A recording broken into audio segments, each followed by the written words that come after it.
I was not even allowed to finish the simulator. I sat there, headset on, throttle in my left hand, yoke steady in my right, halfway through a crosswind approach, when the instructor tapped on the side of the rig and told me to step out. No explanation, no encouragement, just a clipboard, a blank expression, and a muttered, "We'll be in touch." I wasn't surprised. The signs were there from the beginning. The raised eyebrows when I introduced myself. The glances at my off-brand flight boots. The way no one made eye contact when I asked questions. I wasn't one of them. Not polished. Not connected. Not from family that owned property at a private airfield. Just a girl from Nebraska who had worked double shifts at a diner to save up for the registration fee at a civilian pilot camp that promised opportunity but only delivered pre-written evaluations. They told me I wasn't pilot material. Too quiet. Too slow. Too average. That's what they said to my face. Behind my back, I heard more. She flies like she's afraid to break something. Looks like someone who should be pouring coffee at the terminal, not flying out of it. There's no spark. She's not command material. I packed up my gear that night in silence. I didn't argue. I didn't beg for another chance. I just took the rejection and walked away without looking back. But what they didn't know, what not one of them had bothered to ask, was that I had already applied to the Air National Guard. I sent in the application 2 months before the camp even started. I took the ASFOB quietly, passed the pilot aptitude tests, went through the background checks. I had already been through interviews, already had a conditional acceptance pending final evaluations. I had done the work in silence because I learned long ago that being loud about your dreams doesn't make them come true any faster. And now, 3 years later, I landed an F-16 on the same runway they kicked me off. I didn't plan it that way. The assignment came through as part of a training detachment. Temporary airshow duty. Standard. But when I saw the coordinates and recognized the airfield, I smiled, just once. No anger. No revenge fantasy. Just a moment of realization that the arc had bent in my favor. As the jet's wheels kissed the tarmac and I taxied past the hangars, I saw the familiar outline of the camp offices. Some of the same faces were there. Instructors. Assistants. The new batch of cadets watching from behind the fence line. And I stepped out of the cockpit in full flight gear, helmet under my arm, patch on my chest, and boots on the same pavement where they once told me I didn't belong. This is not a story about proving them wrong. It is a story about proving myself right.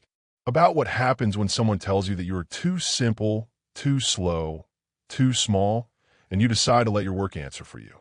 So if you want to know what happened in those 3 years between the simulator they shut off and the jet I flew in on, stay with me. Because every second, every push-up, every takeoff, every crash landing, every long night in a classroom lit by fluorescent bulbs and dreams, I lived all of it. And I did it without ever once raising my voice. I just learned how to fly louder. Elena Cruz was born in a town so small the gas station closed by 6, and the only aircraft most people saw were crop dusters or commercial planes tracing vapor trails across the open sky. Her father ran a hardware store. Her mother taught 2nd grade, and Elena spent most of her afternoons lying in the grass behind the barn, staring up at the sky, memorizing the sound of different engines. Her favorite sound was the deep, confident rumble of a jet fighter high above the clouds. It felt like the sky growled in approval. From the time she was 10, she knew she wanted to fly. Not just ride in a plane. Fly. Control it. Master it. Live where the rules change with altitude.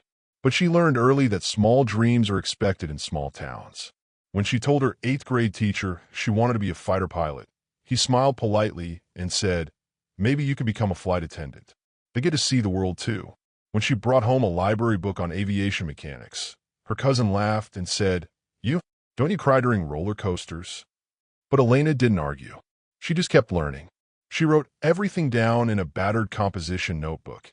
Engine types, lift equations, flight paths. She saved for years, working weekends at the feed store and summers at the county fair, putting away every dollar she could. Not for a car, not for a vacation, but for tuition to a civilian pilot camp she had read about online. It was known for fast-tracking candidates into private aviation and sometimes even military connections. It was intense, competitive, expensive, and packed with high achievers who wore monogrammed flight jackets and carried resumes built from private lessons, flight simulator time, and family connections. Elena had none of that. What she had was a deep fire, an unshakable focus, and a second-hand jacket with a missing zipper pull. When she finally arrived at the camp, it was clear from the start that she was different. Most of the students were from big cities, children of airline captains and defense contractors. They rolled in with polished boots, sleek tablets, and the kind of casual arrogance that comes from never having to prove you belong. Elena stepped out of her borrowed pickup truck with a duffel bag, her beat-up notebook, and a quiet smile that made them dismiss her on sight. She wasn't flashy, she wasn't loud, and she wasn't about to fake it. On the first day, they ran simulations. Elena took notes like her life depended on it. She asked questions, not to impress, but to understand. When she got into the simulator, she moved slowly, carefully, double-checking every switch, every sequence. Her approach wasn't aggressive. It was deliberate. That was the first strike against her. The instructors wanted flair, instinct, sharp decisions that looked good on paper, even if they came at the expense of learning the systems. They didn't say it out loud, but their glances said it for them. She noticed she got less time in the simulator. When the group split into pairs, she was often left out or told to observe. Her questions were answered with curt nods or vague gestures.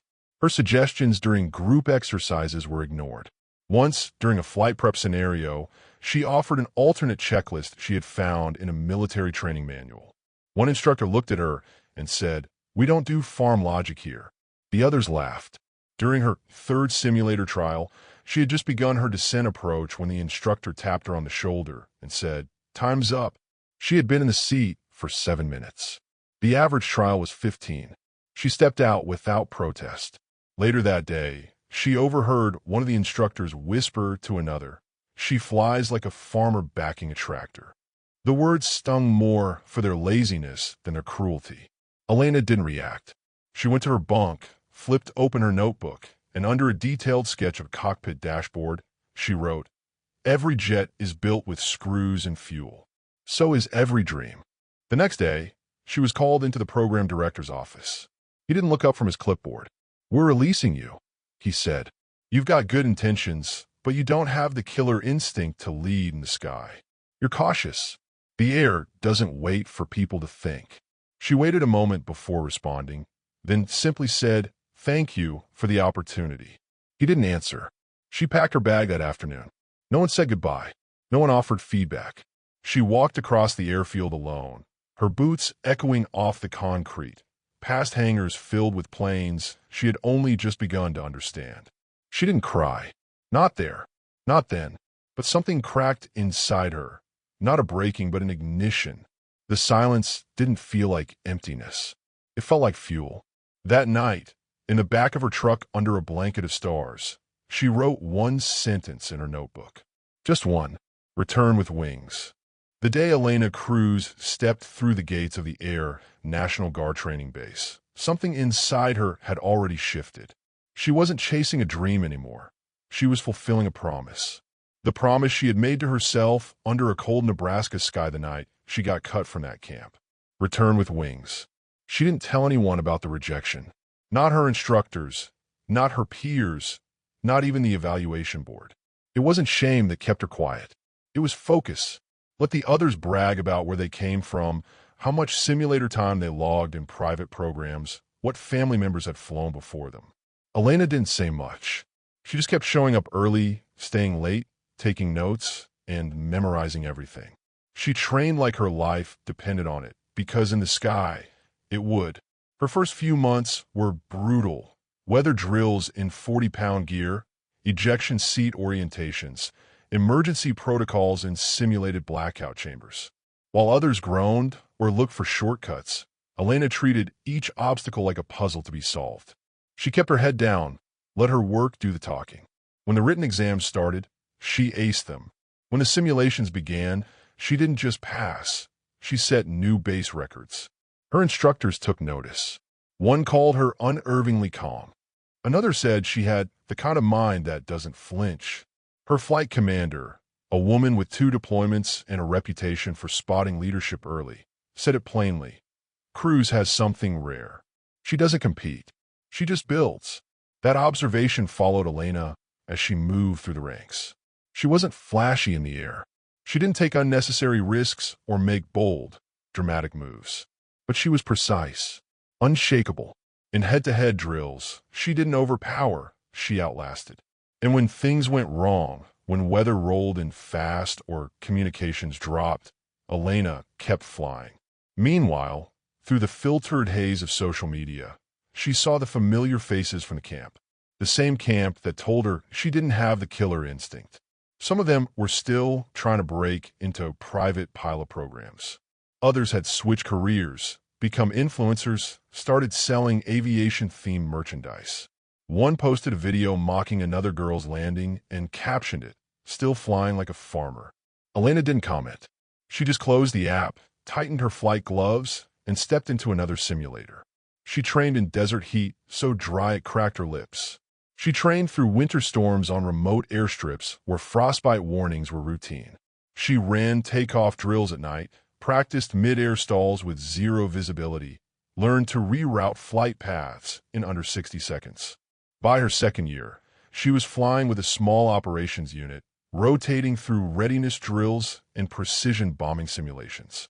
Her call sign, Stitch, was earned after she repaired a failing NAV system mid-flight without missing a checkpoint. She was leaner now, stronger. But more than that, she was certain. She belonged.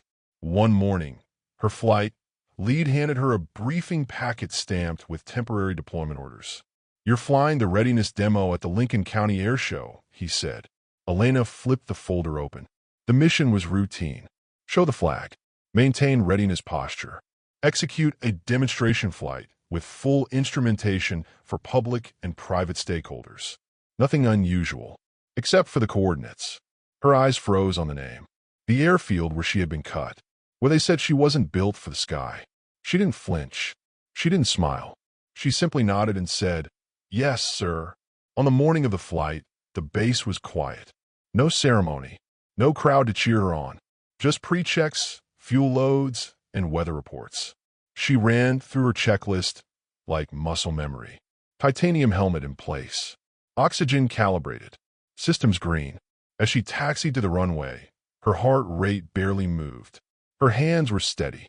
The radio buzzed in her headset. Clearance received.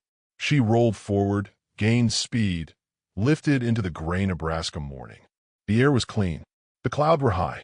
The sky, hers. The flight path took her over familiar fields, silos, water towers she had grown up staring at from the back of a school bus. Towns she knew by the color of their dirt roads. And then, on the horizon, the airfield. It looked the same. Same layout. Same hangars. Same strip where they once told her to step aside. She adjusted her heading, prepared for final approach. The tower radio crackled. A voice came through, slightly uncertain. "Stitch 1, confirm visual. Is that Cruz?" Elena didn't answer. She switched channels, confirmed her final vector, and began descent. As the wheels touched down, the F-16 hissed against the concrete, stabilizing into a roll so smooth it felt like silk. She taxied toward the main terminal, passing the observation deck where students now stood behind a chain-link fence, eyes wide, cameras out. The instructors stood there too. One of them, slightly older, still wearing the same reflective sunglasses, took a step forward, squinting. Elena powered down the jet, lifted the canopy, and stood. The wind caught her hair as she removed her helmet and placed it against the seat. She climbed down the ladder with the ease of someone who had done it 100 times before. Boots on pavement, flight patch on chest. No fanfare, no salute, just presence. As she walked toward the observation deck, the same instructor who once told her she didn't have what it took to lead in the sky stepped forward. He didn't speak, just watched her. Elena met his eyes, offered a polite nod, and said, "Calm as ever. Guess I figured out how to back the tractor." Then she turned and walked past him, silent, steady, no need for a second glance. Behind her, cadets whispered. Some recognized her. Others asked who she was. One girl, not much younger than Elena had been that summer long ago, leaned into the instructor and said, "She went through here?" He didn't answer, but the silence said everything. Elena didn't need the applause. She had the sky, and that was enough. He stood there frozen, just outside the tower, clipboard in hand, sunglasses slightly crooked, as if they no longer fit the image he had of himself. The same instructor who once called Elena Cruz a liability in the air, who mocked her control style and dismissed her potential with a smirk and a checkbox, now stood blinking against the glare of her F-16, which still hissed gently as its systems cooled beside the hangar. She walked past him, cool and grounded, the same way she flew. Controlled, focused. When he finally managed to say something, it came out stiff and hollow, like the apology had gotten stuck in his throat. "Nice flying," he muttered. Elena paused, looked him in the eye, and smiled faintly. "Guess I finally figured out how to back the tractor." She didn't wait for a reply, just turned and kept walking toward the crowd, now gathering at the edge of the tarmac. Cadets had started to spill out from the observation areas and side buildings. Some were clearly in their first week. Green flight suits, wide eyes, holding clipboards or half-zipped helmets. A few paused as she approached, as if unsure whether to salute or just stare. She offered a small nod, calm and level. That was all. A young girl, no more than 19, with her hair tied in a regulation bun and a pen behind her ear, stepped forward. She squinted at the patch on Elena's chest, read the name, and asked softly, "Did you really go through this camp?" Elena didn't say yes. She just pointed her name patch. The girl's eyes widened. They said no one from here ever made it to fighter jets. Elena didn't answer. Not because it wasn't worth answering, but because the proof was already on the ground beside them, 27,000 pounds of it sitting proud and quiet on the tarmac. That afternoon, someone snapped a photo. Elena in full gear, standing next to the girl, the jet behind them, the name Cruz clearly visible on both the uniform and the airframe. The photo hit a local aviation blog by sunset. By the next morning, it was on the front page of a national pilot news feed with the headline, "Farm Girl Turned Fighter Pilot Returns to Airfield That Rejected Her." From there, the story took flight in a way Elena never could have scripted. The article was shared across veteran forums, aerospace networks, and STEM education pages. Flight schools emailed her asking if they could use the story in recruitment. A major aviation podcast dedicated an entire episode to her career path, calling her a modern example of what happens when talent outlasts bias. And then the letters started coming. Handwritten ones, emails, DMs, even a few typewritten envelopes with faded stamps. Women from farming towns. Single mothers who dreamed of flying.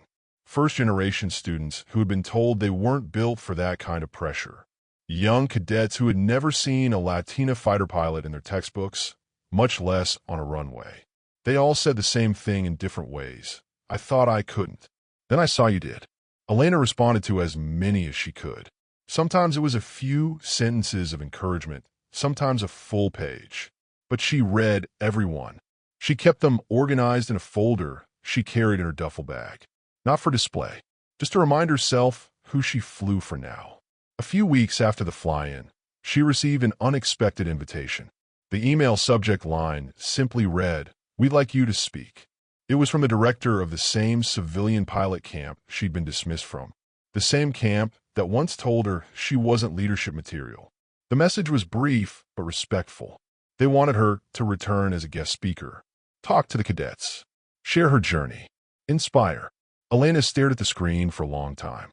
She didn't feel angry anymore. She didn't want revenge. But she understood what her presence could do, not just for them, but for herself. She accepted. When she returned to the airfield, it was without the helmet or the aircraft, just a pressed uniform, her name badge, and the folder of letters tucked under her arm. She stepped into the same classroom where she once sat in the back row with her old notebook full of scribbles and quiet ambition. This time, the seat in front was reserved for her. She spoke not about combat or flight records, but about persistence, about learning to listen to your own voice when everyone else tells you no. She told them that flying wasn't about ego. It was about clarity under pressure, discipline, grace. She ended the session by opening her folder and reading part of a letter from a 14-year-old girl in Texas who had written, "When I grow up, I want to be a pilot like you, because you didn't just fly, you stayed grounded." The room was quiet for a long moment afterward, and then the applause came. The next day, she suited up for one final demonstration flight over the camp. This one wasn't official military duty.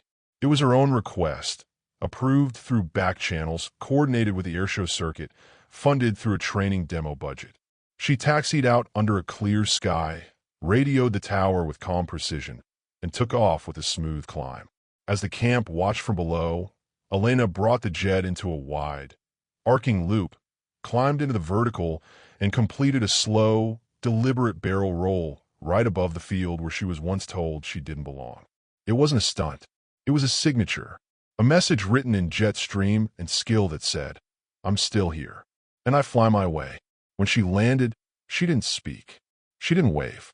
She just walked off the tarmac, boots steady, helmet tucked under one arm, and disappeared into the kind of horizon that only opens when you stop waiting for permission to take off.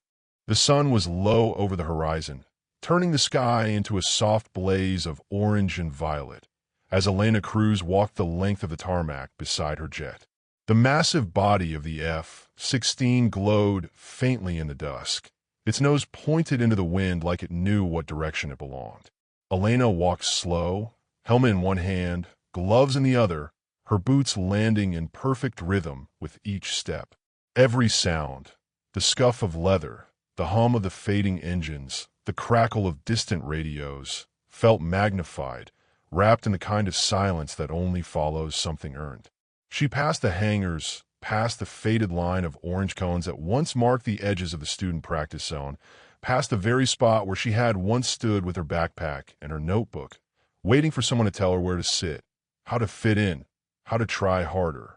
There was no audience now, no one giving orders, no eyes to impress, just her, the aircraft, and a runway that had once rejected her and now held the imprint of her landing gear. 3 years. That's how long it took from dismissal to return, from being told she was too slow, too quiet, too average, to becoming the person whose name cadets whispered like legend. She never posted about it, never made a speech, never shouted down her doubters. Her response had always been the same: train harder, fly smarter, stay steady.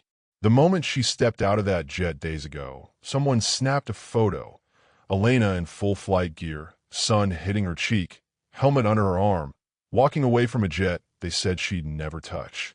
That photo had gone viral, not because it was flashy, because it was real, because it spoke to anyone who had ever been underestimated, overlooked, or pushed aside without a fair chance. The caption read, "They said she couldn't. She did."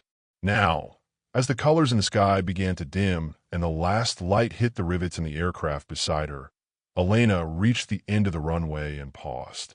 She looked out over the field, now empty, the shadows long and soft across the concrete.